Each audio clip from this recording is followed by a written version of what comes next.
So, Namibia Scientific Society, for those that don't know us, we are ancient. We'll be 100 years old in 3 years' time, but still we want to keep up with the pace. And this is why we talk to new developments and to the young experts. I also say thank you for so many youngsters here who are not necessarily members of Scientific Society. Please become members, because then you know what to talk about.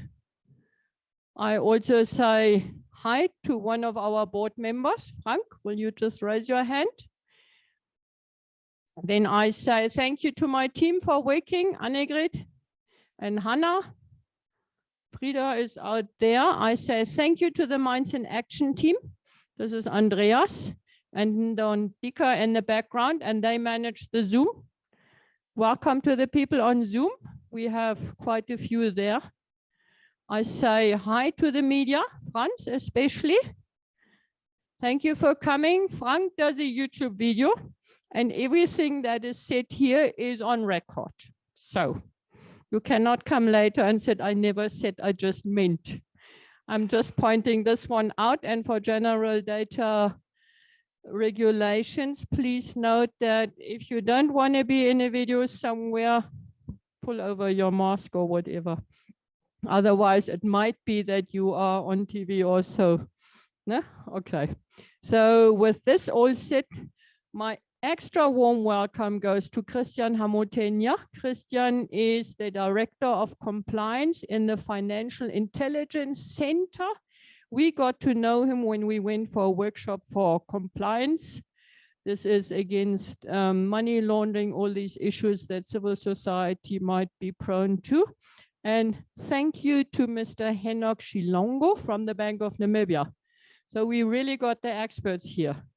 What do we talk about? What everyone talks nowadays. Bitcoin, crypto, where's Namibia? Will cryptocurrency change the future of businesses? I'm not saying anything. I'll leave it to the expert. Thank you.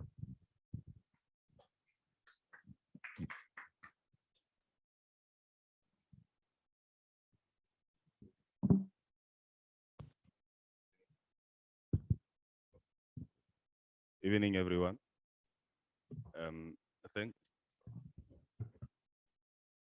Thanks for having us here tonight. I'm Kristian Hamutenya from the FIC. I'll merely be provoking conversation around the topic which was placed before us. We are not necessarily experts around cryptocurrencies. We're actually learning. It's a new phenomenon to the country as a whole, although it's perhaps not as new in other parts of the world.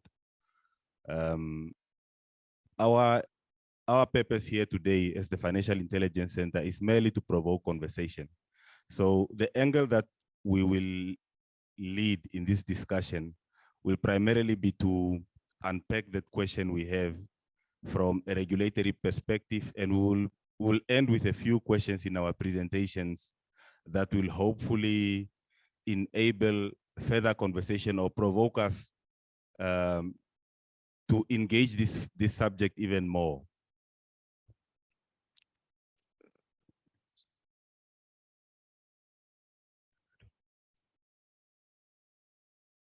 So, yeah.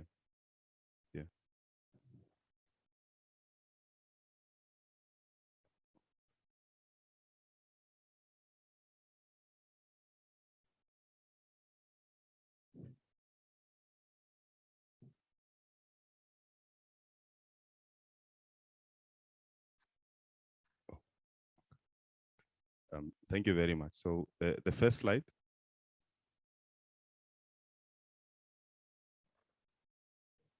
So what we will be doing primarily is to, with us being from a regulatory background, you will sense that there is a strong regulatory centered approach in how we will present or lead the discussions. And my plea is that you at least help us by unpacking this important matter by raising issues from a private sector perspective and all other perspectives be it social or whatever background we may be from, so that we can get to some of the issues that as I coming from a regulatory background might not be best placed to lead on.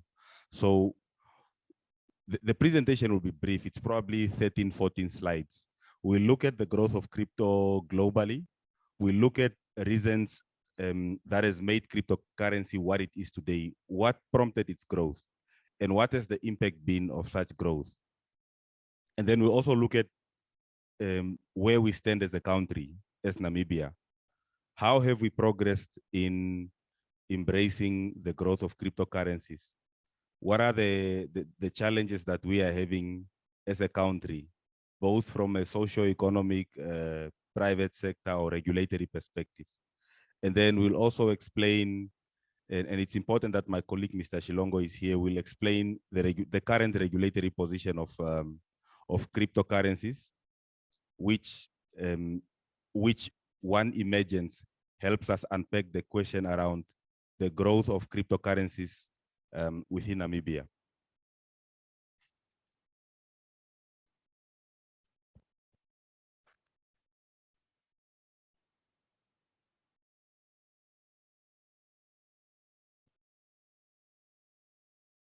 So now with the challenge with crypto is that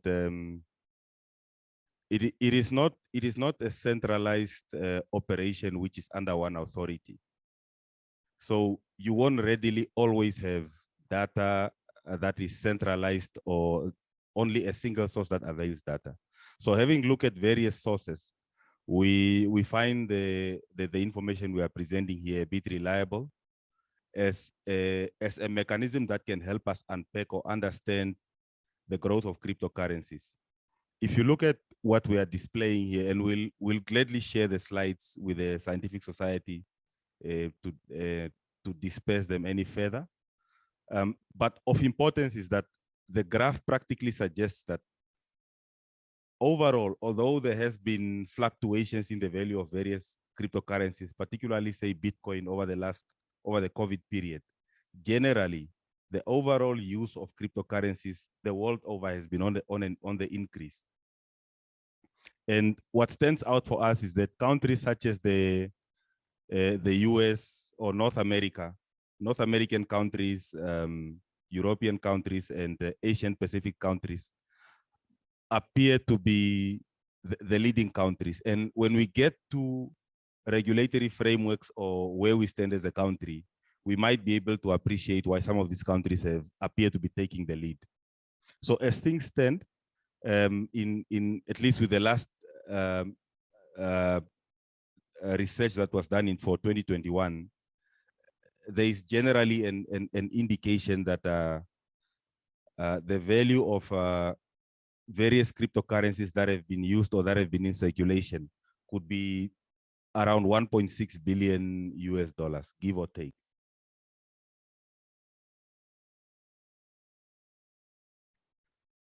And then herewith are just a few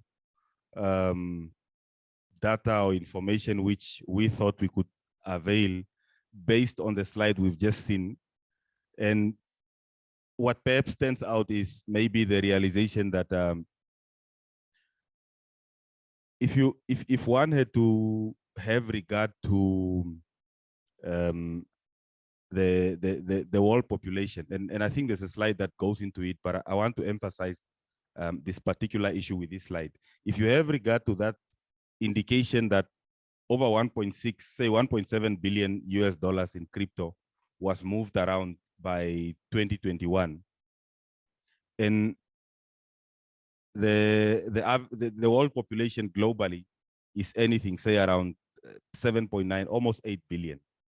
And the users of crypto, at least up to 2021, were said to be over 100 million people.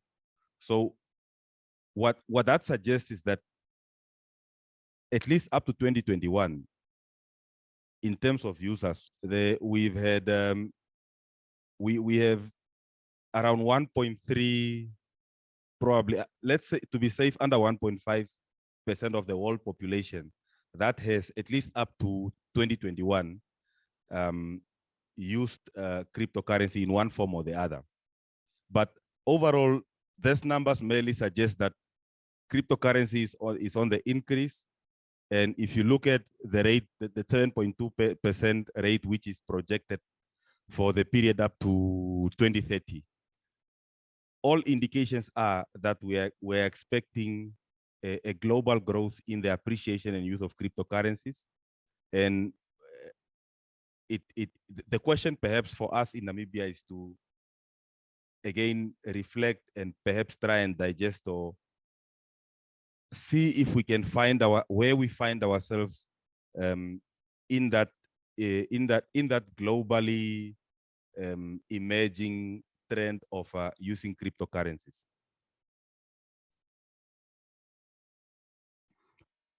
So there are various reasons as to why people or the world over are preferring the use of cryptocurrencies. Some indicate that reduced costs are perhaps the overwhelming factor. I haven't necessarily done the actual comparisons, but all scientific research, all indications are that because a lot of intermediaries are removed from within that value chain of moving funds along the blockchain, it makes sense. It's reasonable to accept the view that costs within the blockchain, or when you are moving funds or moving value in the form of cryptocurrencies, are relatively lower when compared to costs that you'll experience in conventional financial services. And then obviously faster remittances. I do not know how long it takes today, how long it would take me if I'm to send funds through the normal financial channels of fiat currencies to, say, to China or to the USA. But if I was moving money on the blockchain or sending Bitcoin to someone in those countries, it's a matter of minutes before that person receives that value. So all of those advantages speak to the reasons why globally the appreciation for moving value around the blockchain has gained prominence. And then obviously in terms of investments, I mean, if one Bitcoin today trades at what, close to 300,000 NAM dollars, give or take, depending on which dealer or exchange house you are talking to. But 10 years ago, in 2013 or so, it traded for far much less than that. There is no, in terms of investment or from an asset perspective, at least given the figures that we know, there is no asset, there's no financial asset that has demonstrated growth that comes close to being compared to the growth that you'd see with cryptocurrencies such as Bitcoin. So from an investment perspective, there are arguable reasons why people are moving towards placing their investments in Bitcoin or in cryptocurrencies. And then enhanced confidentiality, obviously, with our conventional financial services sectors. For you to move funds, you need to be identified, perhaps rightfully so. If you do not have an account, there may be lots of information that would be required of you. Imagine sending funds across the border via a bureau de change or this Western Union agencies that we have locally.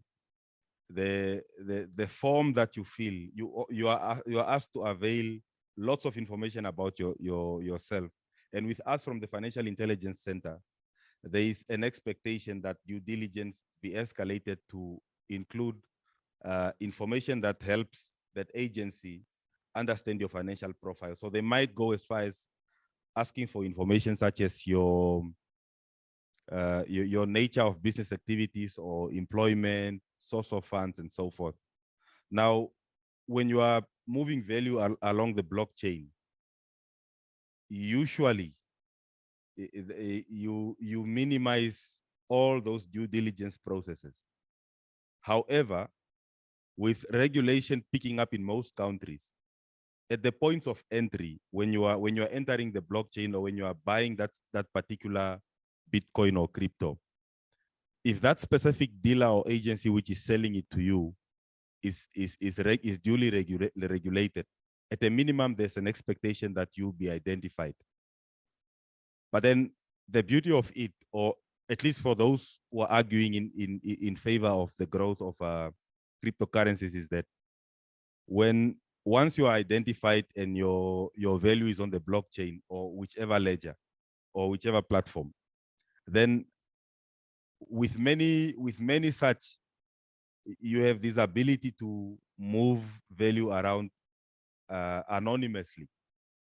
With Bitcoin, there are mixers. I would imagine we are all aware of what mixers do. So if say a Bitcoin moves from one wallet to another wallet, when it moves, those algorithms or those numbers with which it can be identified on the blockchain, which one would imagine are the unique identifiers of that specific transaction or movement of value. One could, if you were identified and those numbers could be linked to you, you could take that specific value or crypto, send it to a mixer. The mixer then plays around or mixes those unique identifiers or algorithms or numbers that can be traced to you, and then sends it back to you. And now you can move them around on the blockchain or whatever platform anonymously. So the high level of confidentiality and secrecy that is associated with cryptocurrency is an attraction. If you look at it, research or basic understanding suggests that even the term crypto emanates from I think it's the U.S. Army or U.S. Navy that came up with a cryptographic technology, which was used to confidentially to move information with a certain degree of confidentiality. It's that very same technology which is literally being applied in the movement of value across the blockchain. So the benefits of reduced due diligence, less questions asked, or the benefits of moving value around anonymously are unarguable on the blockchain or with cryptocurrencies compared to our conventional financial services. And then enhanced financial inclusion, it goes without saying. There are people who might not meet all the requirements required for them to be able to open and maintain a bank account or some such other financial services. But the beauty with crypto is that if you have access to a phone or such similar device and perhaps internet, you will have access to the financial services to a certain degree. You will be able to move value around.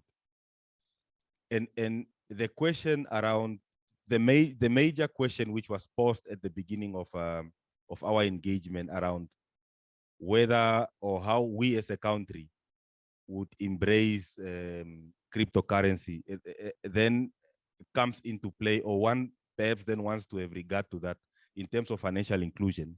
Because you're then thinking, imagine if all of us here, say in this room, had embraced cryptocurrencies, what assurances do we have, or how much of that can we use in sourcing local products and services, especially from the perspective or realization that most local entities, at least as far as we have seen, have not come out to openly say that they accept cryptocurrencies as a form of payment.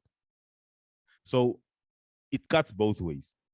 There are so many angles of looking at it, but conventional wisdom suggests that most of the products and services that we consume are sourced locally. So you want to then ask yourself, does the local business community or local service providers, are they open for it? Have they genuinely understood, appreciated, and accepted cryptocurrency as a form of value? Those are all perhaps issues that we'll discuss out, imagine, at the end of this engagement. And then the impact of those pros or factors which have largely led to the growth in the use and acceptance of cryptocurrencies is obviously increased use of cryptocurrencies. The second bullet point is what I've explained earlier around the percentage of potential users of cryptocurrencies. And then for me, what's important on this last slide is the third one, the growing acceptance of cryptocurrency around the world. We probably want to ask ourselves as a country, are we ready to embrace the use of cryptocurrencies? If not, when will we be ready? And if we are not ready, what are the mechanisms or what are the steps that we as a nation need to take to get to that level? The whole world is moving in that space. As things stand now, whether I want it, whether I like it or not, chances are that people who are having access to cryptocurrency are moving money, or not necessarily money, but value in and out of our country. So the thought-provoking question today is perhaps to get us to interrogate our readiness to embrace this growing trend globally.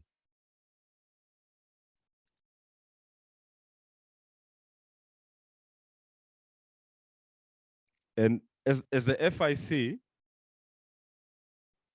we have started registering cryptocurrencies for supervision purposes in as far as combating money laundering and terrorism financing risks are concerned. This does not equate to prudential regulation or prudential supervision. So on the prudential regulation and supervision leg, what ideally should be happening is that similar to the mechanisms that are in place for one to open a bank or start a commence insurance service, the provision of insurance services and so forth, you ought to ideally go through a licensing mechanism that looks at your ability to duly deliver this service and the fitness and probity of your beneficial owners, members, shareholders, or directors, and so many other requirements. What we have done in the FIC in terms of our law is realizing that because as a country, despite us not yet having reached a level where our legal framework has appetite for prudentially licensing or regulating cryptocurrencies, we realize that nothing stops criminals from abusing cryptocurrencies. So at a bare minimum, what we can do as regulators is to at least get into that space and register those who are availing services locally, and if they are based in a foreign jurisdiction, only if they meet certain requirements, such as, for example, they have primary promotion or marketing campaigns that targets Namibians as core clients. So essentially what we are saying is the Bank of Namibia as an institution, along with NAMFISA and other bodies, are working on creating a framework that will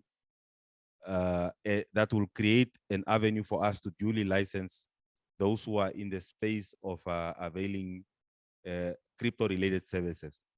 But until such time, and given the fact that you will not necessarily stop criminals from abusing these noble platforms, what we are able to do with the Financial Intelligence Act is to register those who are providing services and get them to comply with the law, thereby helping us mitigate risks of potential money laundering, terrorist financing, and all of these scams that we have going on. So the information we are sharing here is merely to say that the first cryptocurrency operator or dealer locally registered with us in 2018. And to date, we have 3 of them registered with us. And in terms of the actual revenues or values that they have moved to date, we have estimated that figure to be around 40 million, give or take. Most of it can be attributed to the institution that has been registered with the FIC since 2018, while the ones registered with the FIC in 2021 and 2022 are relatively new. So it's very difficult. That 40 million does not necessarily suggest that it's a reliable estimate of the market size of cryptocurrencies locally, because that figure is only limited to those who are registered with the FIC and the information at our disposal. So also worth noting is that as the FIC, we are aware that there are many cryptocurrency dealers, agents, or operators out there. Some of them perhaps startups that are advertising or sourcing business locally from people to join, subscribe, or make use of their services. The law places an obligation on such institutions or such persons to register with the FIC. Okay.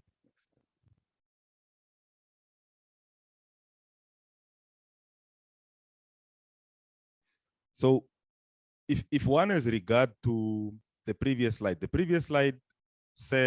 indicated that we have, at least as regulators, 3 entities that are registered with us, and the financial values they've moved are over $40 million. That if one has regard to that, and you have, say, some consideration of the country's GDP, which is give or take anything around 180 million NAM dollars annually, and if for argument's sake we say that, at least given the information that the FIC has, that the sector up to 2020, up to this stage, has moved or facilitated movements to the tune of 40 million. We can do the maths around the growth of cryptocurrency locally. Is it significant? And if you say so, you know, reconcile yourself with the fact that we have a GDP of over 180 million, and we have, over 180 billion, while this sector, at least as far as those who are registered with us is concerned, have only moved value to the tune of 40 million NAM dollars. And then again,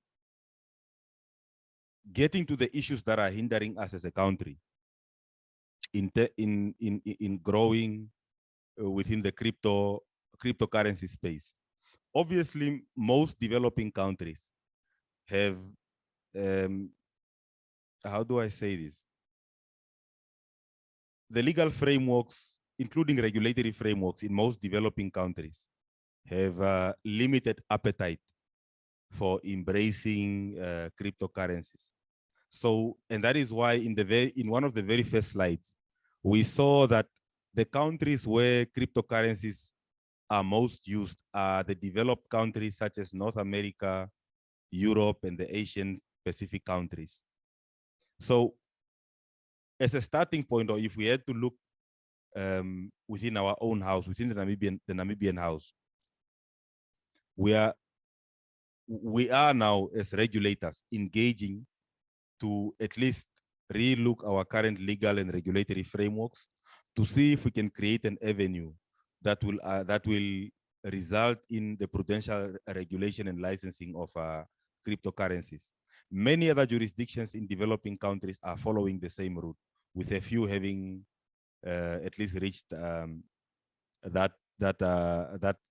milestone. And then other challenges obviously stems from issues such as vulnerability for abuse. We've all heard of people advertising to say that you need to place or invest with them, and they will place your funds in some cryptocurrency or virtual asset that will grow at astronomical rates and so forth. And while as indicated earlier, investments in cryptocurrencies, particularly when growth is favorable, can be very profitable. We have unfortunately seen that and it's similar with, and you can have that in all other platforms or even with conventional fiat currencies, that the rate at which cryptocurrencies are being used as a scheme to defraud people is high. There are many cases locally of persons claiming to be seeking investments for placing in Bitcoin or various other cryptocurrencies. And at present, we are, I would imagine we are all aware that there are matters before court, for example, wherein the so-called asset managers or investment firms have either failed to repay such investments, or for one or other reason have not ensured that investors reach those investment goals. In some cases, us as regulators have had to step in when we saw that funds being sought from the public contravened one or other law, such as the Banking Institutions Act, which, for example, provides limitations around sourcing funds from the public if you go beyond certain limits or thresholds. So in essence, there are vulnerabilities around cryptocurrencies, and it doesn't make it any easier, the fact that cryptocurrencies have a certain degree of confidentiality or secrecy around them. And then obviously volatility. So there are, as I would imagine we are all aware that over the years, the value of various cryptocurrencies or crypto assets have fluctuated, have gone down, up, and so forth. It has been unpredictable.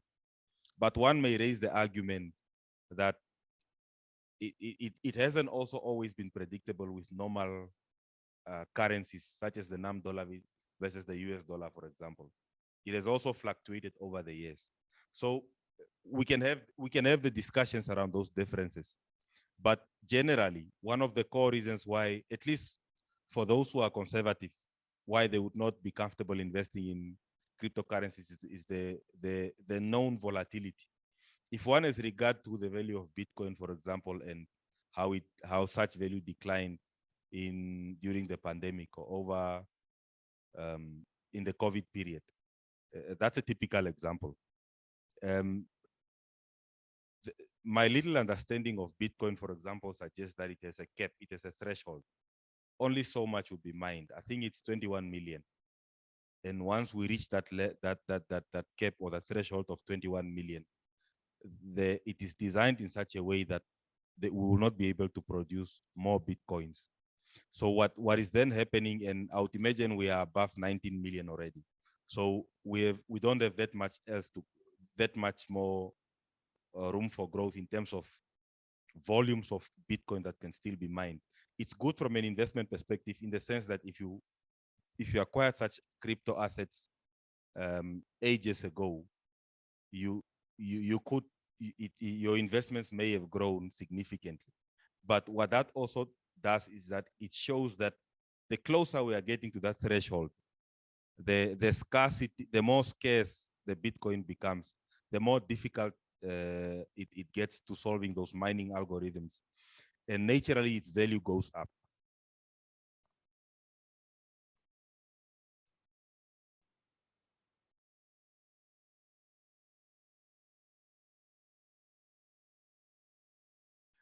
This I've earlier explained. I'm literally anticipating that they will face questions from the floor or our colleagues who have joined us virtually. So we have just put that out there that as regulators, we are cognizant of where we stand.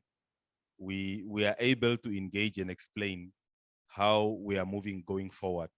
So this is a position I would imagine will attract a debate, and hence the invitation being extended to my colleague, Mr. Shilongo, seated on my right.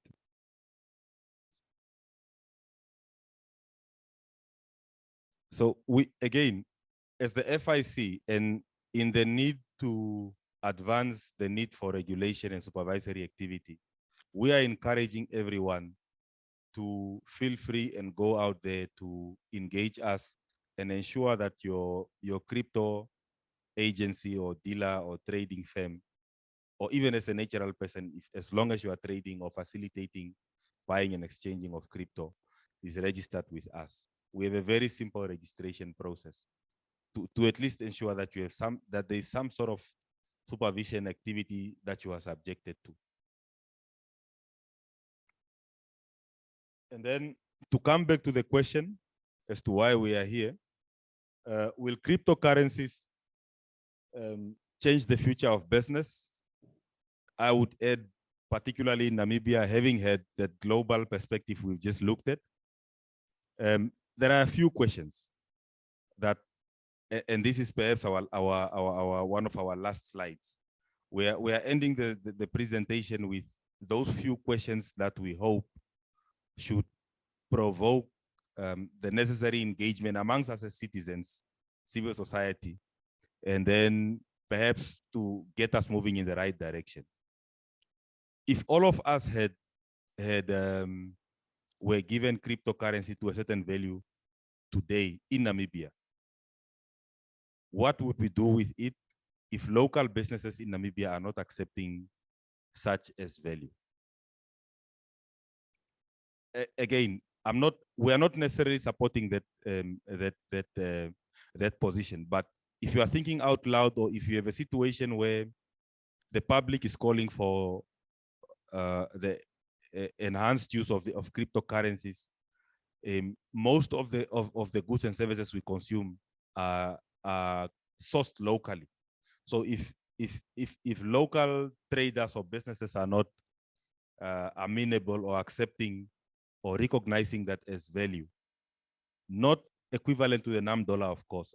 I'm sure the Bank of Namibia position is clear, but some sort of value, if there is no acceptance of it locally, what do we do with it? It generally, one can in fact go as far as argue to say that in the practical sense, most Namibians might in fact, who are having access to crypto, might in fact be holding on to it for investment purposes, or might be selling it, or might perhaps be using it to pay for goods and services beyond our jurisdiction through vendors or entities that accept crypto as value. But those are just views that should ideally be thought-provoking. The second question is the local environment, our laws and legal framework or regulatory framework. I've spoken extensively about it. For us to be able to get to grow the use of cryptocurrencies, given the known benefits of such, our current laws and regulatory frameworks responsive to such? Again, another thought-provoking question that ideally should get us talking. The last one, if any, now from the basic information that we have, and things may have changed or I could be wrong, but if we agree that Bitcoin is perhaps the most used cryptocurrency locally, and then we, at least with the information that I have, accept that we do not have a known exchange house or exchange platform in Namibia, what that might suggest is that we have local businesses who perhaps are dealers, agents, or traders who source who, as an example, may source their Bitcoin from South Africa or wherever from outside the country, where exchange houses or exchange platforms are. And then they use, once such are brought here, such are then used locally to trade or to buy and sell. Just a subjective view.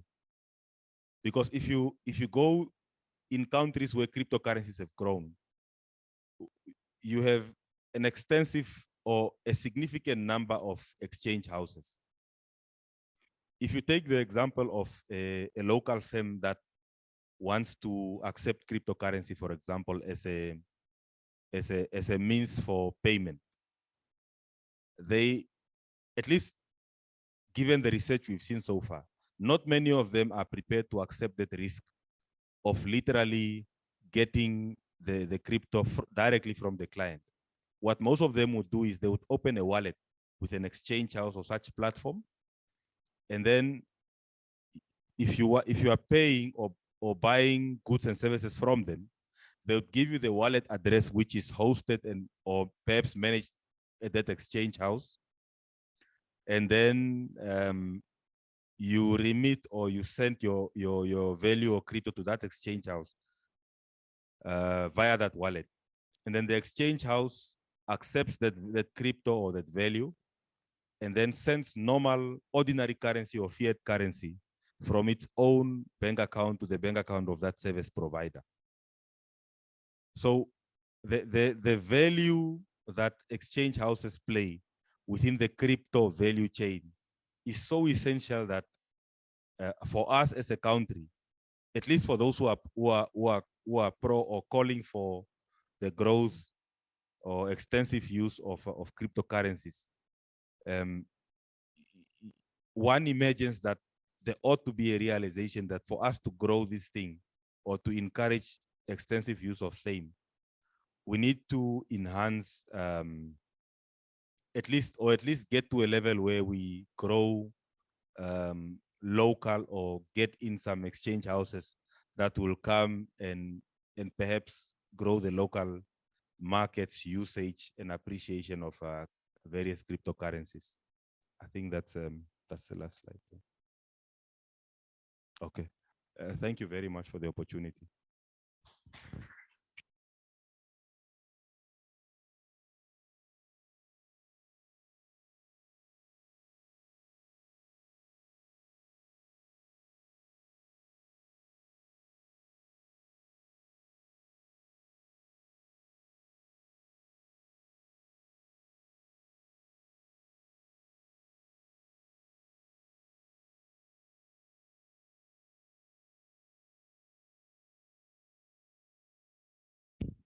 You hear me? So I repeat, I say, thank you, Kristian. This was very, very interesting. So many things to think about. And yes, who in this country wants to be paid in Bitcoin if I want to buy a bit of lettuce or steak? But anyway, let's hear from Mr. Shilongo from the Bank of Namibia. Comments? Thank you. Good evening. I think my colleague Kristian said the most from an FIC perspective. I think that was quite thorough. From the bank side, it's always good to hear what the what the public's opinion and perception is around the bank's position and the cryptocurrency environment in Namibia. You know, I always like such events. You know, they allow people to get both sides of the coins when we come to when it comes to us talking about cryptocurrencies and what us as regulators think and what you know what's really happening out there. So I think the bank's position is still online, and with that position, you know, a lot of misconceptions were taken from it in terms of what we meant when we released that position, and the appetite of cryptocurrencies in Namibia, and the fact that, you know, there's more than one regulator in Namibia when it comes to financial services. So that's very key as well when we think about what the bank said.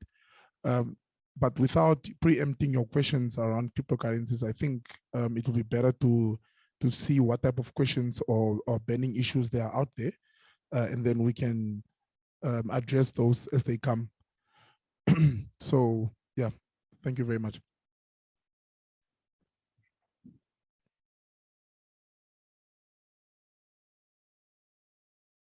Thank you so much. And now it's questions. Any questions from the audience?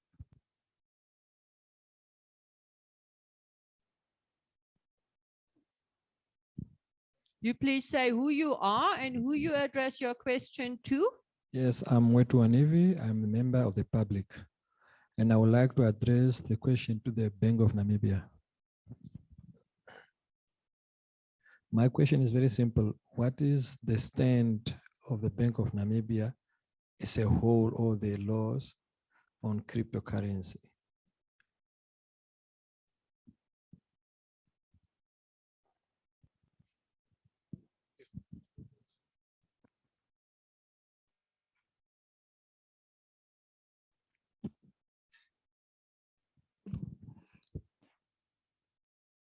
Right. So I'll try and repeat your question. So you're basically asking what is Bank of Namibia stance on cryptocurrency as a whole with regards to its regulations and laws? Is that the question?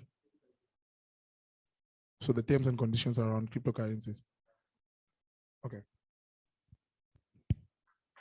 Right. I had a similar engagement, I think 2 weeks ago. It was around fintechs, but then questions around cryptocurrencies always come up.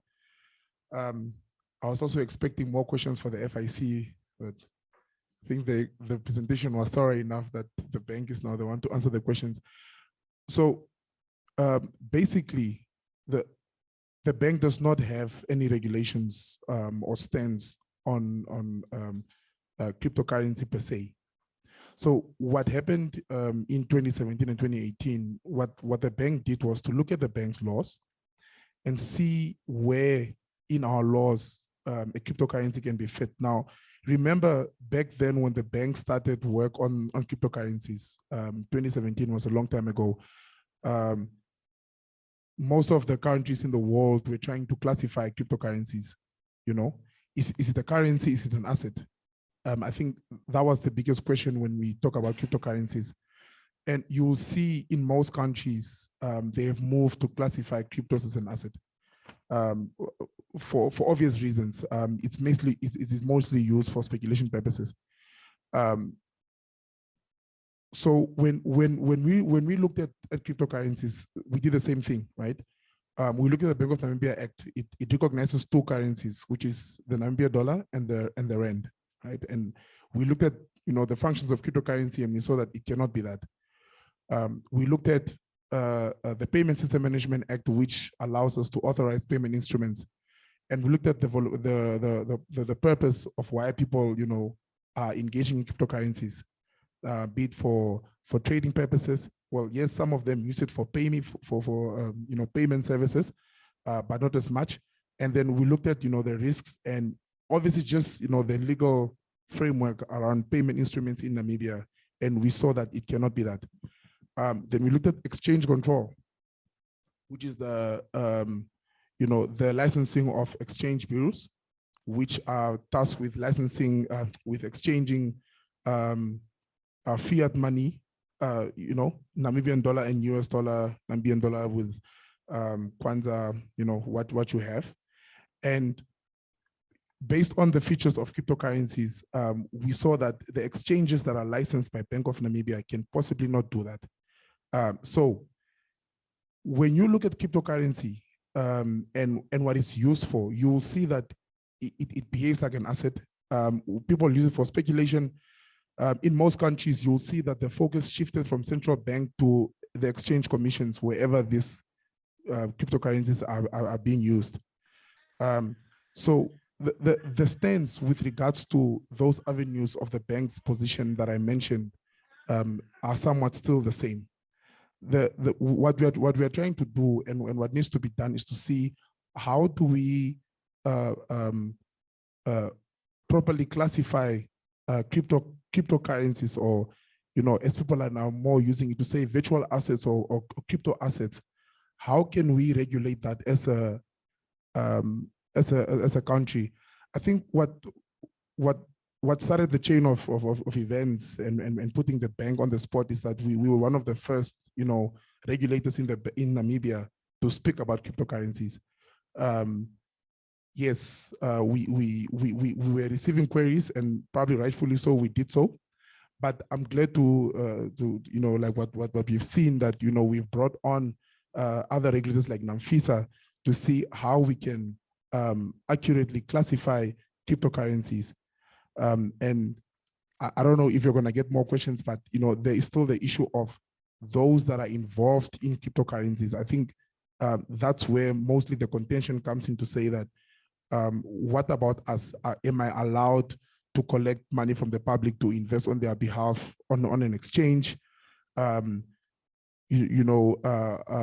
I do that? Can I not do that? What will the bank do? Will the bank freeze my account? And that's probably where we are. For an exchange, for example, I would not say that an exchange in Namibia is not allowed. If it's allowed, who must license that? Because when we look at the exchange control regulation, that's probably not the reason for that, because exchanges, like we know, the bureaus, they do not exchange assets for currency. If I have to classify crypto as an asset, you have other exchanges such as stockbrokers and the likes. Can they be licensed? Can an exchange be licensed? Something like that? Perhaps not. So those are the things that we're working on with NAMFISA to see how to accurately classify cryptocurrencies. I hope I've answered your question and probably led to more questions. Thank you. There's a question at the back. Yeah, thank you. Thank you so much. Oh, sorry, I didn't see you. Yeah, thank you so much for the presentation and also that input. My name is Franz Kolike. I'm into the space of content creation. I'm a YouTuber. So what I didn't really hear much from the presentation from the Financial Intelligence Center here is the aspect of growth within this domain of crypto and blockchain. You are much center your presentation around regulation. And I don't see, and I don't think that that is the premise of this. The premise is really to,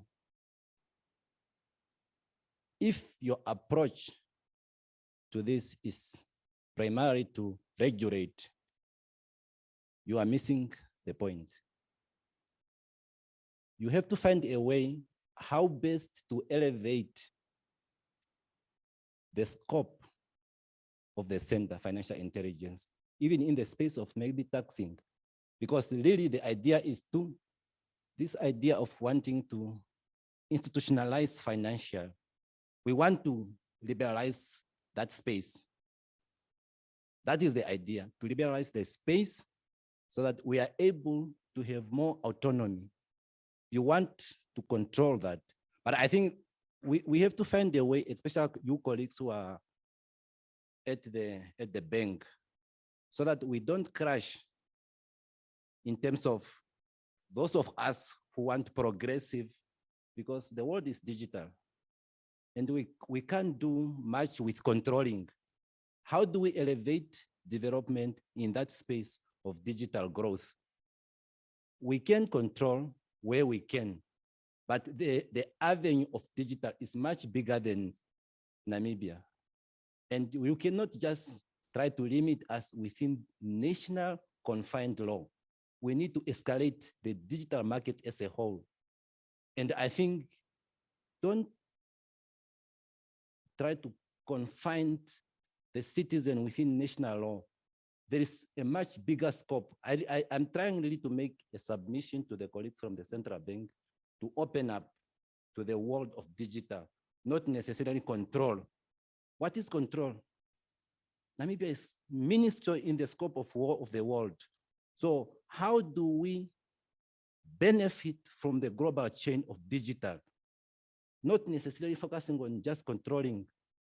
So you need to think beyond Namibia, even though you are a regulator, so we can participate. When I introduced myself, I said I'm a content creator.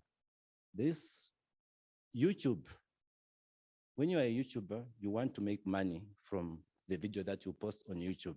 How do you make money? YouTube is owned by Google. When you post videos, there is AdSense that they publish advert on your video. So that company, AdSense, is owned by Google.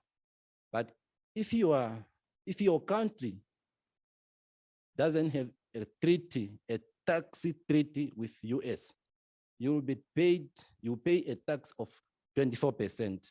For example, Namibia did not have a tax treaty with US. So Namibian YouTuber, they have to pay to Google 24%. In South Africa, they pay nothing because South Africa has a tax treaty with USA. So these are the things that we must try to understand. If you just focusing on the scope of regulating your citizen within the national law, you are missing the point, and you are not participating in the progressive advancement of society within the global framework. It's just a comment for us to open up and appreciate, because the presentation from the colleagues from the financial intelligence is so much focused centered around regulation. It's fine to do regulation, but open up the scope of regulation and see how we can also extract value within the international market, not necessarily confine our citizens, just regulating them. So whether you suspect people, that is the nature of the game. There is always culprit in the process, but those progressive who want to do things right, they must not suffer because of those things. Thank you.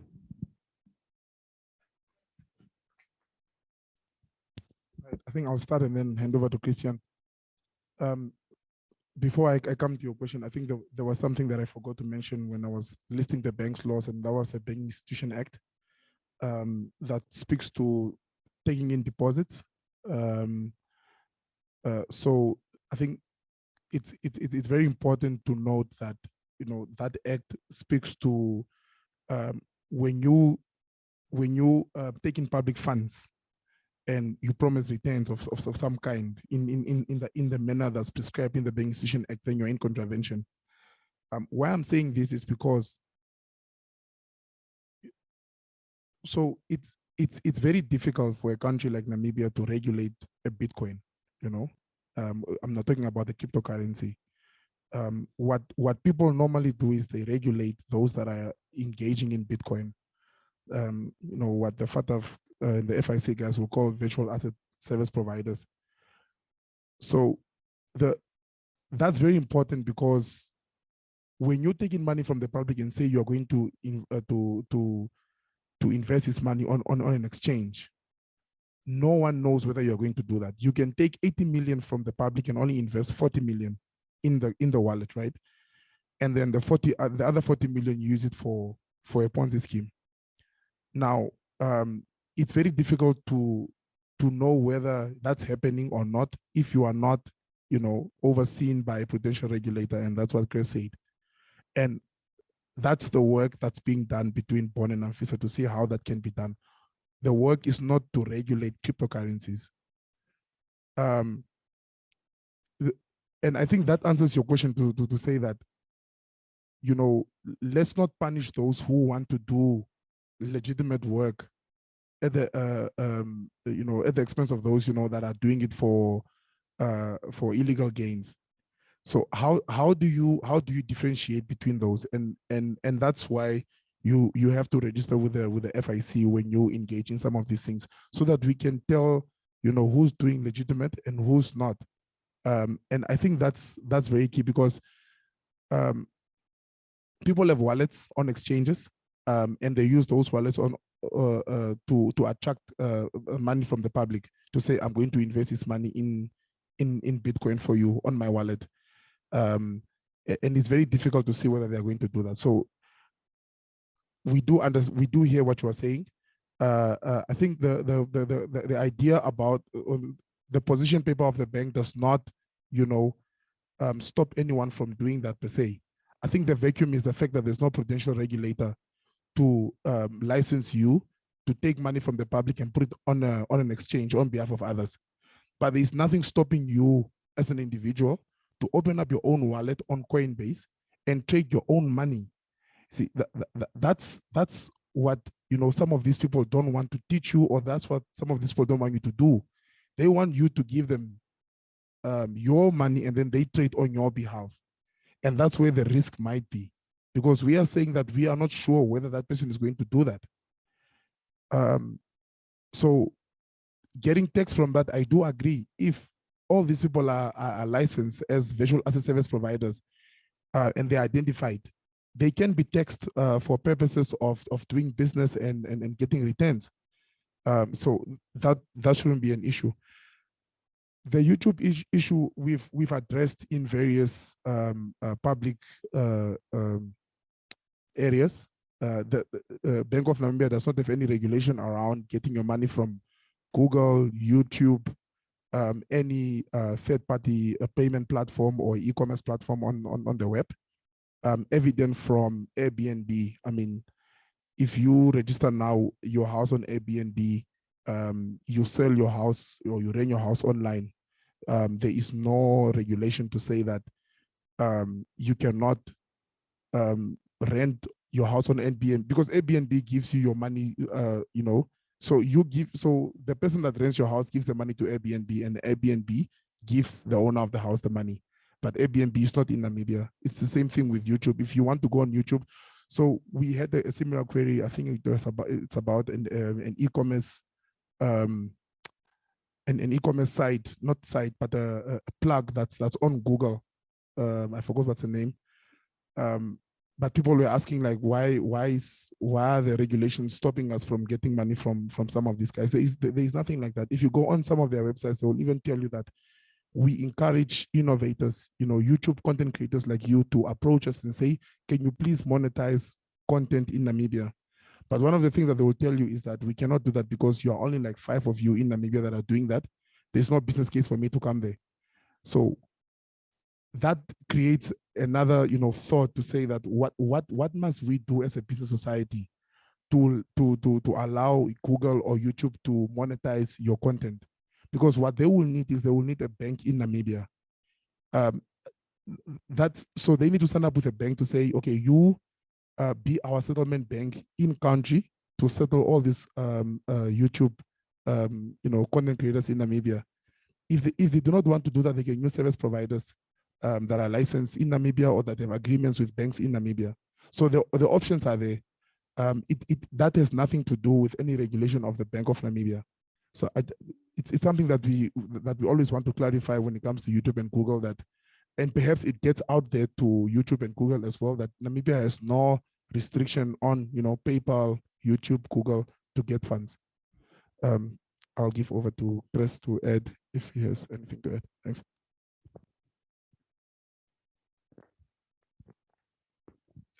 Thanks, Enoch. Most of it has been said, really.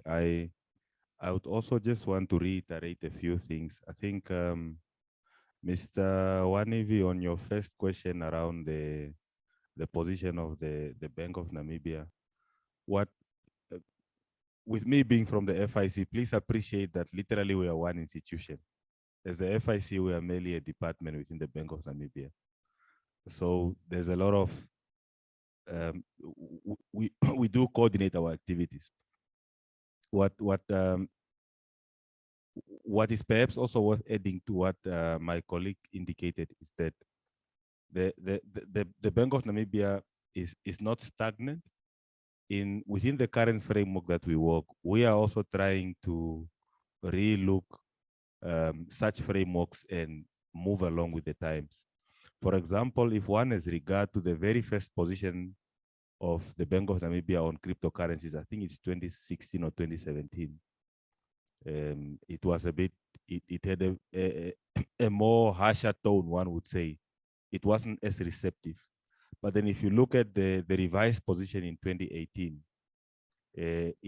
it sort of took a slightly more, if I had to borrow from you, more progressive tone, or a tone that, although we do not necessarily recognize cryptocurrencies, we do not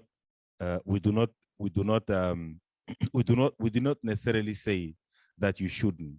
We are basically saying if you are engaging in cryptocurrencies, there is less room for recourse. So, because conventionally, when you are engaged in financial services, the role of regulators is to ensure that there is assurance that those who are taking your money should be in a position to return it to you when you need it. If we have that as the starting point, then would perhaps it would enable us to have a different understanding of our role. Of course, especially being the private sector or civil society, here and there you will identify areas we need to improve. And that realization, trust me, also takes place within the Bank of Namibia. That is why there are constant internal engagements and constant recalibration or revisiting of positions we've earlier taken. It's not yet, there's no concrete position taken. But if you look around the world, central banks are coming up with their own digital currencies, which will function like cryptocurrencies. That already tells you that central banks have realized that there is value in moving within that space. And similarly within the Bank of Namibia, although there is nothing concrete, engagements have started. We've started looking into considering the viability or feasibility of central bank issued digital currencies. So obviously, if a position has not yet been taken, we will not come out and say, this is our position, we are going to issue new central bank issued digital currencies or so, because it's still premature. But rest assured that there are engagements in this space, because we recognize that there are greater benefits and value for society if we as a country move in that direction. There was another aspect also raised around growth around cryptocurrencies, and the fact that as private sector or as citizens, we are moving in a progressive direction, and we are leaning towards liberalization along with the world. And then conventionally, if you do not align to that, you could be hindering that progressive agenda.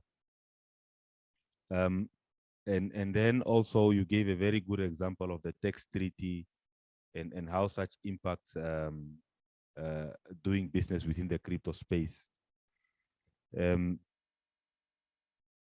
What we always want to emphasize is that as regulators, if you take at the core of us as a central bank, as regulators, our core mandate from a prudential perspective is to give you assurance that when you put your money in a financial service provider today, be it a bank or whatever institution, if you come back the next day, you should be able to get your money out.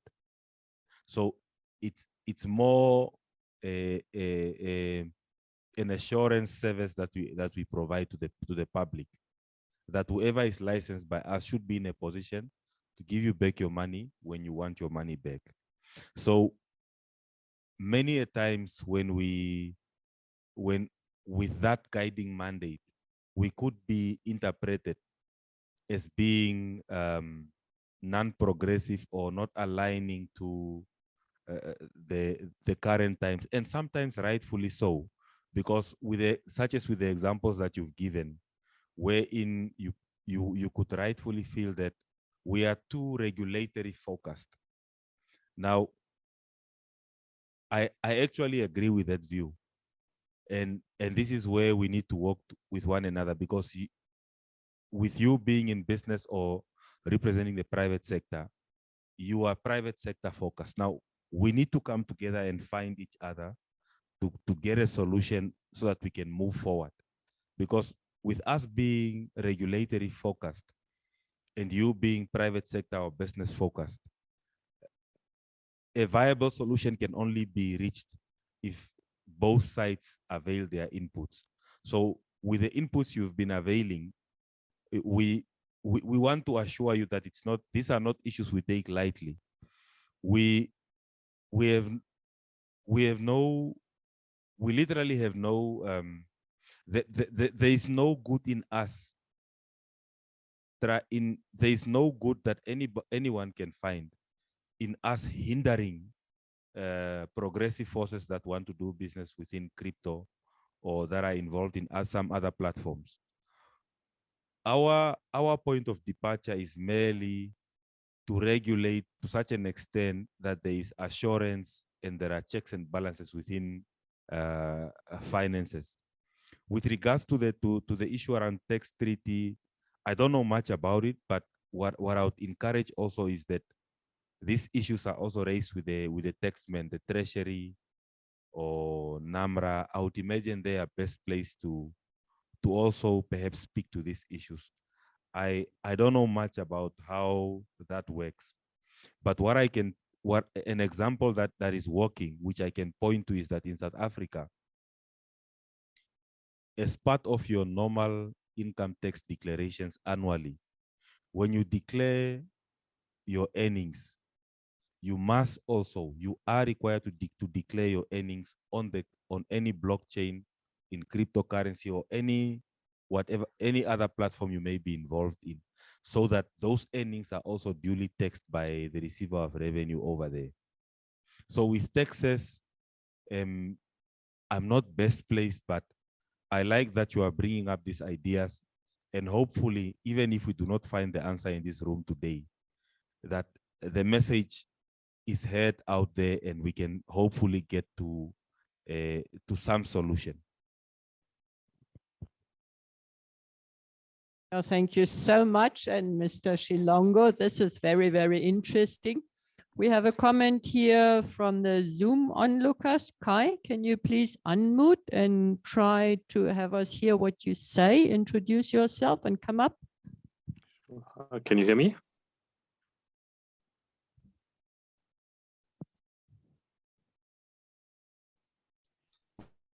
Yes, we can hear you.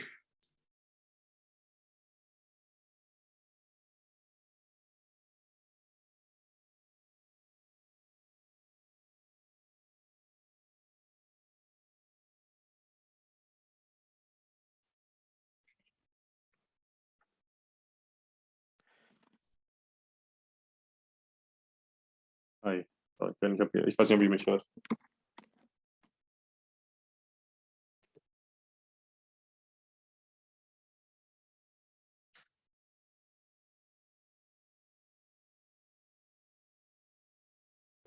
Good evening, everyone.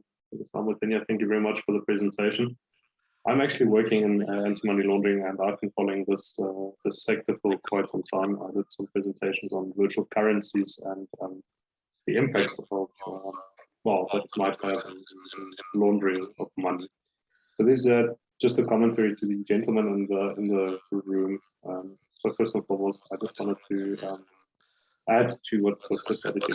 Yes, it is not to regulate the individuals, but to regulate what the industry does. I mean, we all know that cryptocurrency is used in illegal and illicit interactions, whether it is for any type of predicated crime. So we do know that cryptocurrency and Bitcoin per se is being used. So I do understand the issue for regulating this type of industry. We all know that cryptocurrency. Well, we know about a couple of ransomware attacks that have taken place, and these gangs all demand ransomware in form of cryptocurrency. So in order for us to move forward into the digital space as well, I do understand the issue from the private sector. Yes, cryptocurrency was designed not to be regulated, but it has obviously turned into an issue that is being used by criminals for their gains. So I do applaud the bank and also the FIC for their inputs on this matter. I do have one question to Mr. Hamutenya.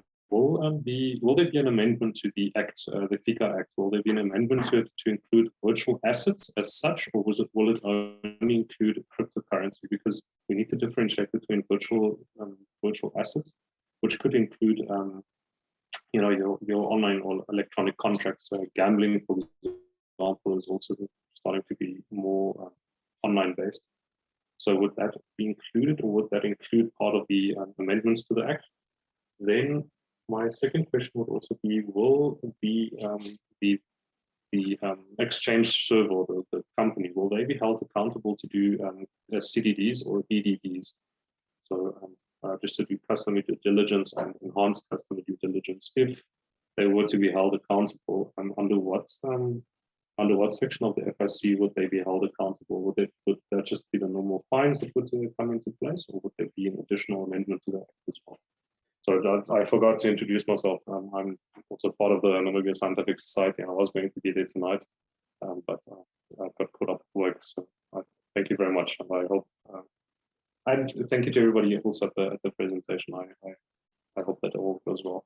All right, thank you very much. Thank you. And you can please repeat and then respond. Thank you. Okay. Thanks, Kai. If I just repeat, I want to get the details right. Whether the amendments to the FIA will include both, if I got it right, did you mean cryptocurrency and virtual assets, or what are those two elements that you meant to be included? Just that part, if you can clarify it for me, please. Okay. Can you hear me?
The anticipated changes to the Financial Intelligence Act will include or be specific around crypto assets or virtual assets on the one hand, and cryptocurrencies or virtual currencies on the other hand.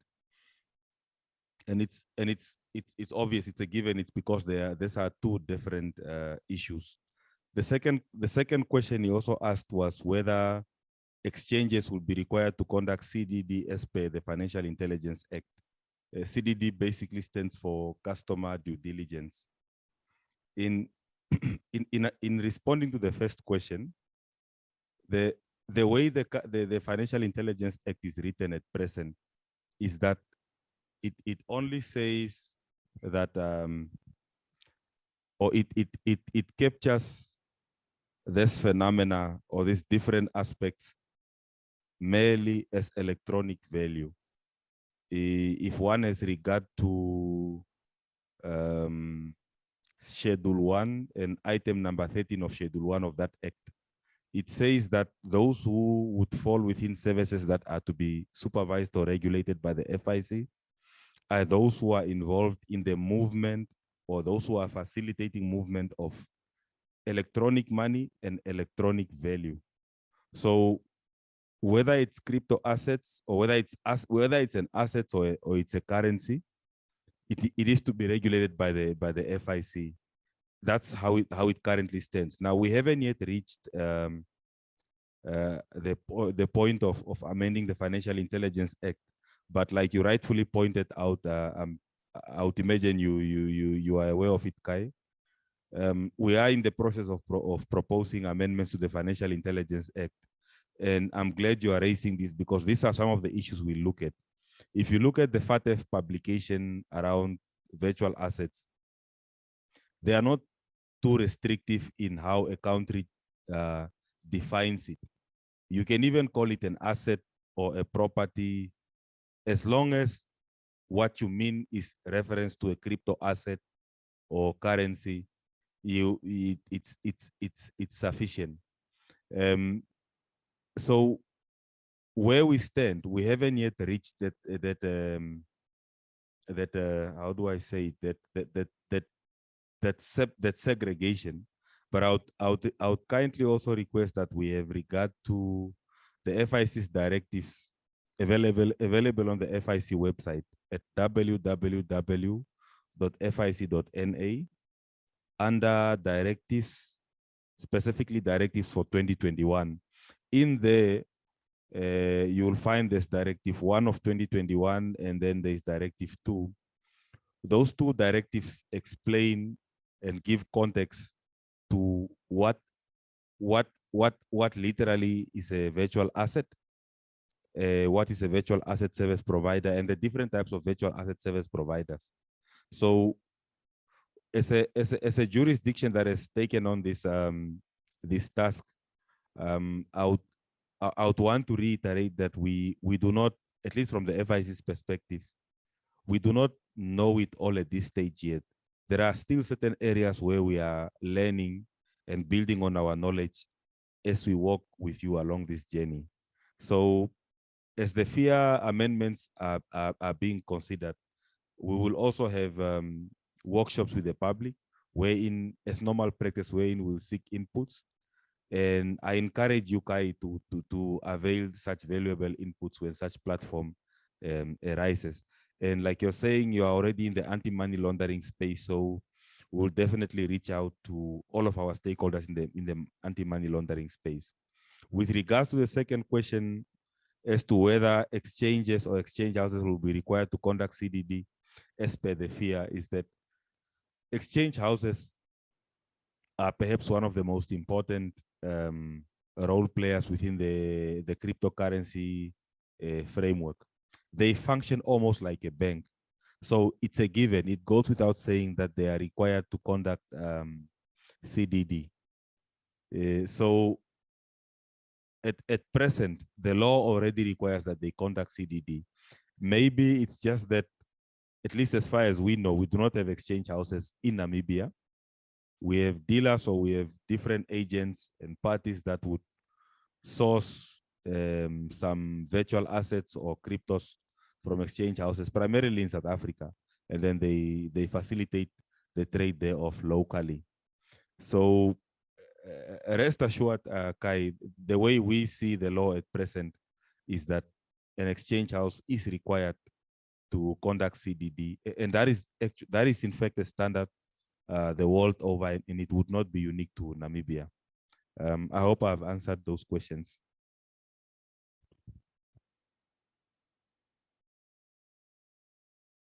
Comment to what I wanted to say. You spoke about countries that have already started with their own cryptocurrencies or currencies that they're using.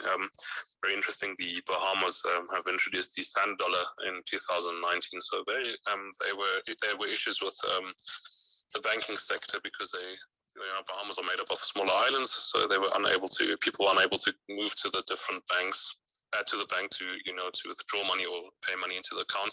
So the Bahamas created what is referred to as the sand dollar. Was basically cryptocurrency that can be used on all the islands, and it is regulated by the bank. So just my last comment on that. But thank you very much for the answers, and it does definitely help a lot. Thank you, Kai. Do you still want to say something to the case of the Bahamas, or is this now a bit off the...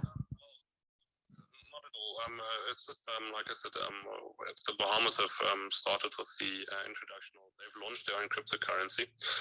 It's called the sand dollar.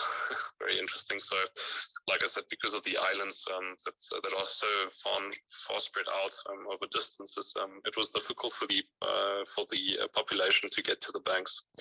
So the Bank of the Bahamas decided to introduce their own cryptocurrency, which is regulated by the bank, and it allows for the participants or the bank clients to just basically make payments with cryptocurrency, use it as an exchange, very similar to fiat. And it's not linked to any fiat currency, but it is linked to the bank's own internal systems. I'm not 100% sure on what they're basing. I think it was gold, if I'm not mistaken, but I'll have to read up on that again. But yeah, that was just something that we came across when we did some research in this sector. Yes. Thanks, Kai. So there are, and again, regulators might be moving at a slightly slower pace than we may expect, but around the world there is consensus that we need to gradually move into that space. As Kai has mentioned, that the Bahamas tried using the $10 as legal tender in their country. Henok's colleague, Kendi, went to El Salvador about a month ago. And my understanding is that that country also introduced Bitcoin or started using Bitcoin as legal tender within the country. So it is not unheard of. There are, in fact, already countries that are moving in that direction.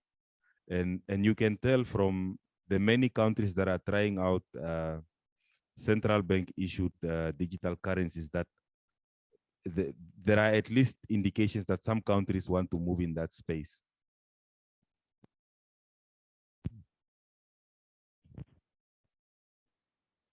Enoch?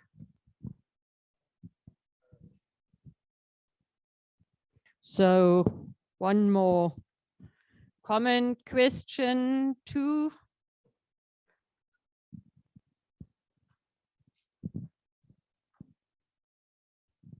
Okay, thank you so much.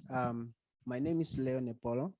I'm a crypto enthusiast. So actually my question based on, I will ask, I have actually 3, but I'll just ask 2 instances because of, okay.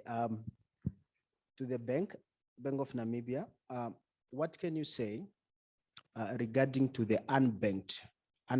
Remember that there's a number of people that don't have bank accounts and they are unbanked.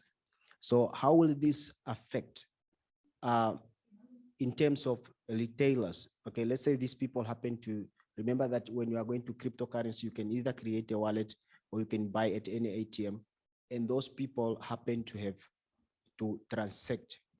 As we can see that some of the retailers such as Pick and Pay, ShopRite in other countries, they are already accepting these cryptocurrencies such as Bitcoin and Ethereum. So how will this increase or help the country economy in that sense? Like if somebody have cryptocurrencies such as Bitcoin and went to ShopRite and buy with Bitcoins, so how will that affect the bank itself as economy? You need to check onto that. Okay.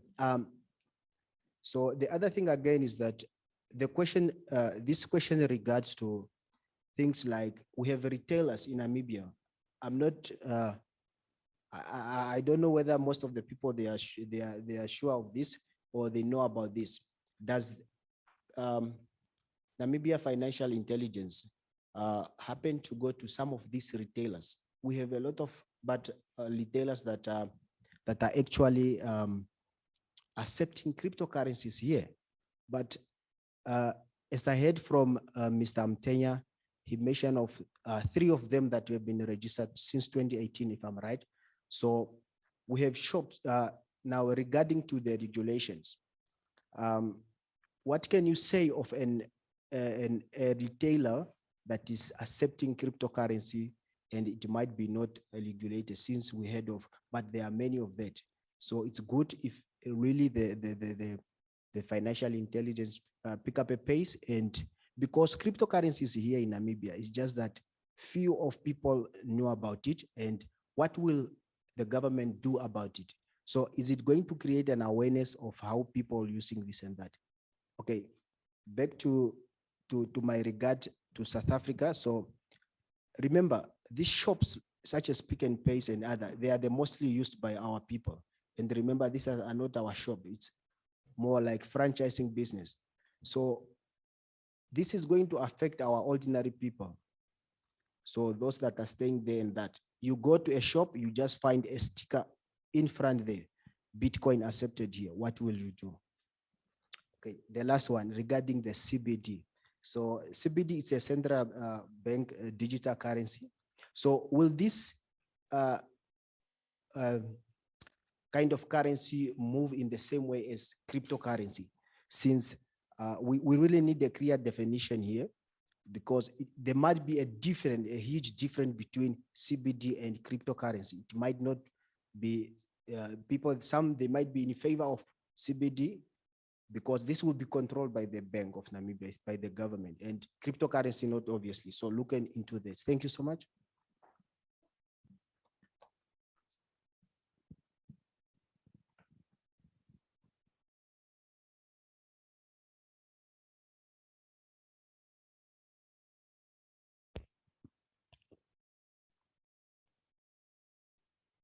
Right. Thank you for the questions. Regarding your first question, whether consideration is given to the unbanked and people using their wallets to buy goods in shops. You've seen it done elsewhere where people buy goods using Bitcoin. And also the question on what will we do if we see a shop that has a sign that says Bitcoin accepted here, and the difference between Cbdc and cryptos, and whether we know that difference, right? So your first question on the unbanked, there's a very long answer and a very short answer to a question like this around unbanked, because there's a whole the unbanked is a whole category of people, right? There's a category of people that can use technology, and the category of people that cannot use technology. And we are aware that Bitcoin or cryptocurrency is a technology-based currency. So I can go on and on to mention the differences, but in terms of using cryptocurrencies in shops, I think that is what the bank's position is trying to guard against. Now, if you have a sign, first of all, that says Bitcoin is accepted here, it means that someone is responsible for doing that. Like I said in the beginning, Bitcoin itself is not an enemy of a central bank or of government, right? It's the people that are using it that need to be either regulated or be controlled to ensure that they do not manipulate or come up with Ponzi schemes around Bitcoin. Even the lady that's on the most wanted list right now of the FBI for running away with millions of money, yes, that will probably cause the price of Bitcoin to go down, but Bitcoin as a currency or as an asset itself is not the one at fault. It's the people around it. It's like the saying to say that when you say money is evil, money is not evil. Is it's you that's using it. That's So having a sign there that says Bitcoin is accepted here is trying to understand what that person is trying to do. Yes, Bitcoin is quite volatile, that we have established. You will see in most countries where they are trying to accept Bitcoins is trying to link it to a stable coin, because that provides that type of assurance that once that shop accepts Bitcoin, when they wake up in the morning, they can still go buy stock with the money they took in. Because that can be a problem. If I sell you bread right now for 10 Bitcoins, and that's equivalent to me buying stock of 2 bread, but then I go to the bakery tomorrow, or to the, what do you call it, and I cannot buy stock with the Bitcoin you gave me because the price is now close to nothing, then that's a problem, right? So I don't know if you're aware of stable coins. That's one way of trying to ensure that Bitcoin can be used in such avenues. So that's really my answer to that. So from a bank's perspective, obviously, is trying to understand what this person is trying to do, how they are allowing people to accept Bitcoins, what the, what the setup of that institution will look like, because that's very important, because there are risks around that. And then the difference between CBDCs and cryptocurrencies, I agree with you, there's quite a big difference, or there can be a difference. Some countries have introduced CBDCs that are not based on cryptography, and some are based on cryptography. And I do agree that when we say that a country is accepting cryptocurrencies, or a country has rolled out the CBDC, I think let's rather say the CBDC than saying cryptocurrency, because cryptocurrencies are more known to be of a private nature. Like the $10, for instance, I don't think people go around calling it a cryptocurrency. Yes, it's probably based on cryptography and it's issued by the central bank, but it is still centralized in that regard to the central bank. So it's controlled by the central bank. Whereas if you look at Bitcoin, for example, there is no one that regulates or controls, the movement of or the fluctuation of the Bitcoin currency. Apart from those that probably have a stronghold on it. Yeah, that's my answers to those. I hope I did justice to them. I'll give over to Chris. Thanks.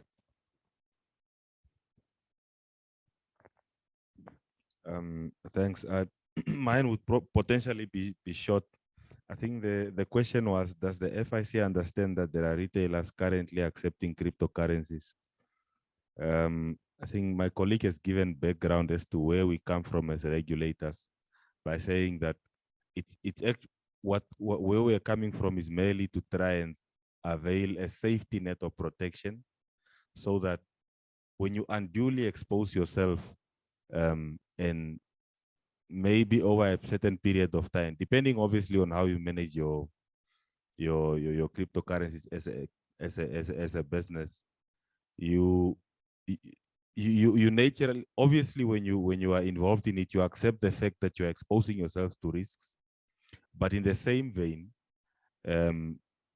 what we are saying then is that seeing the nature or the state of our economy, to the extent that we are able to mitigate risks that are within our regulatory mandate, will obviously take positions to, where possible, say that the necessary care needs to be taken to mitigate against those risks, as per that Bank of Namibia position paper, which was issued in 2018.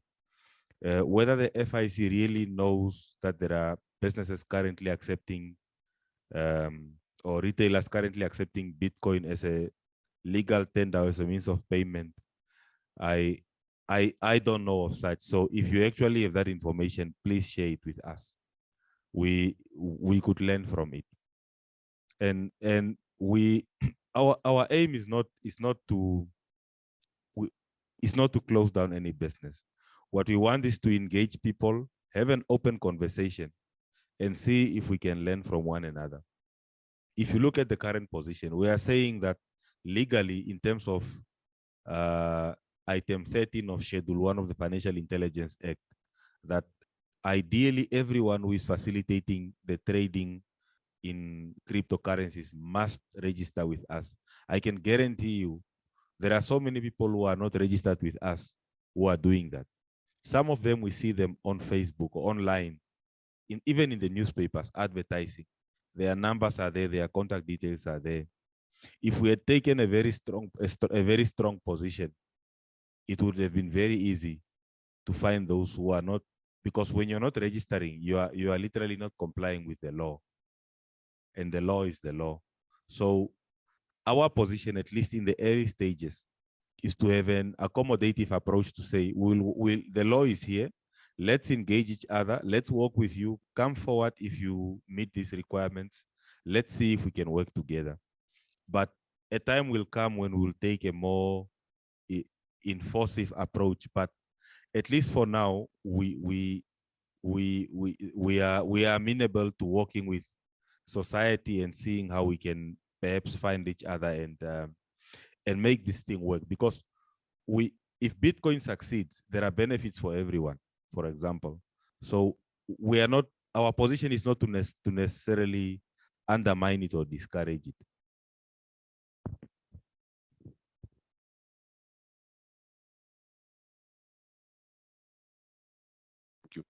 Mr. Shilongo, good evening. My name is Johan. I'm a anti-money laundering compliance officer for Crypto Kiosk. I just have a question. The FIC has been, and I want to address the public in that sense, has been making great headway in the crypto space, and they have been communicating with us. And we are in discussion about new frameworks, perhaps. Is it safe to assume that the Bank of Namibia will also maybe update its position and give us another revised position by the end of 2022, perhaps? As you stated, in 2017, the first position was quite harsh. It was mediated in 2018. Can we expect something from 2022? And then also, I would just like to take the opportunity to thank the FIC. And I can really say that from an international point of view, they are doing the best they can for Namibia, and they are definitely in it to safeguard the economy and the users, and also protect and basically enhance us as a virtual asset services providers. Thank you so much.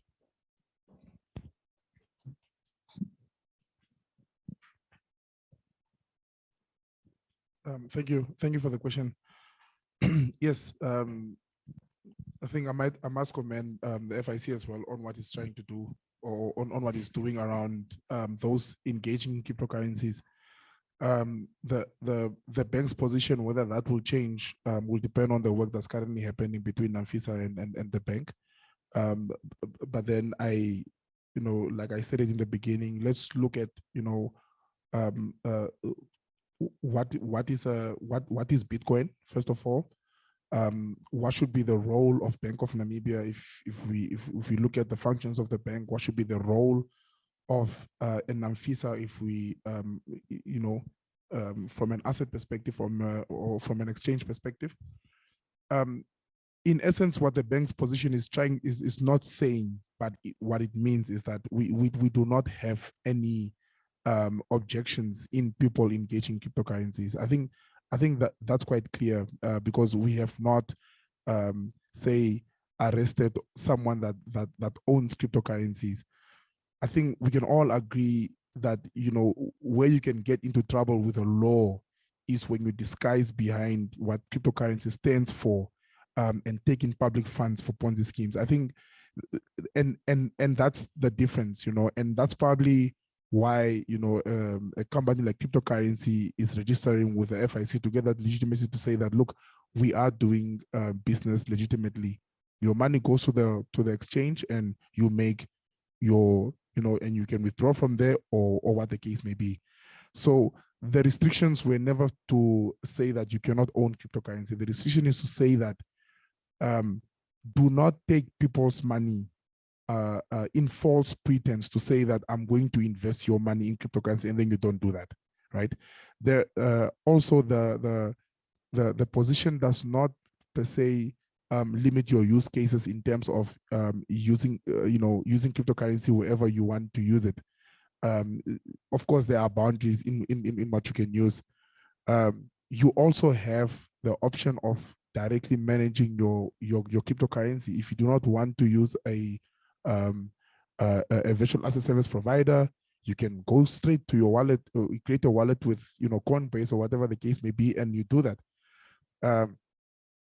And also, it's very important to know that the world has moved to, like I said before, to this exchanges being seen from an exchange commission, regulation, and not really from a central bank. Because when you look at the boxes of what the central bank needs to do, you will see that there's very minimal we can do from a licensing, for instance, a visual asset service perspective. But like I said, the work with NAMFISA will reveal more. And after that work has been completed, there might be a need to revise the bank's position, because there is that perception that when we talk about cryptocurrencies, it's only Bank of Namibia, forgetting that we have another regulator in the form of NAMFISA that's very much critical to the development or the future of cryptocurrencies in Namibia. So I hope that answers your question. Timelines 2022, I cannot say. We have like 5 months left to the end of the year, but rest assured that we are busy working on on this subject matter. Thank you. Good afternoon. Good evening. My name is Jason. I'm also a crypto enthusiast. My question is very simple. I was just, when I looked at the position of the Bank of Namibia, is basically based on the local acts. And from the presentation, I can see that there was a well research that was conducted, and there are some countries that are leading in this industry. So I just want to ask if there are engagements with those countries in terms of the legal framework, so that we can have laws that will be able to regulate this industry. Because right now, I don't think there are specific laws or acts speaking to this. That's why the position is derived from the mandate of the current acts. I'm not so sure. I want to ask if there are engagements with those countries that are already leading. Thank you. Okay. So the question is whether, there are engagements with other countries, that have regulations around, the use of cryptocurrencies per se. The answer is yes. I think that's very key in policy formulation. Formulating policy without doing international best practices will be, it might be catastrophic. We're not operating in silos, and I think you will appreciate that all these virtual currencies or these cryptocurrencies are foreign. We do not have a domestic cryptocurrency. So it's very important to benchmark and see what other countries are doing. And like I said, the work between NAMFISA and the bank will show what international best practices is and how we can, going forward, deal with the issue of cryptocurrencies. Then again, that's now where you need to make that distinction. When you say this industry, so the industry, you have the currencies themselves, and then you have those involved in these currencies. That's also very important for the regulator to understand what do you want to regulate. Do I, as a central bank or as NAMFISA, want to regulate Bitcoin? I think the owners or the developers of Bitcoin made that very clear that it's probably impossible to do that, right? So then you go a step further. What can you regulate as a regulator, as a bank or as a NAMFISA?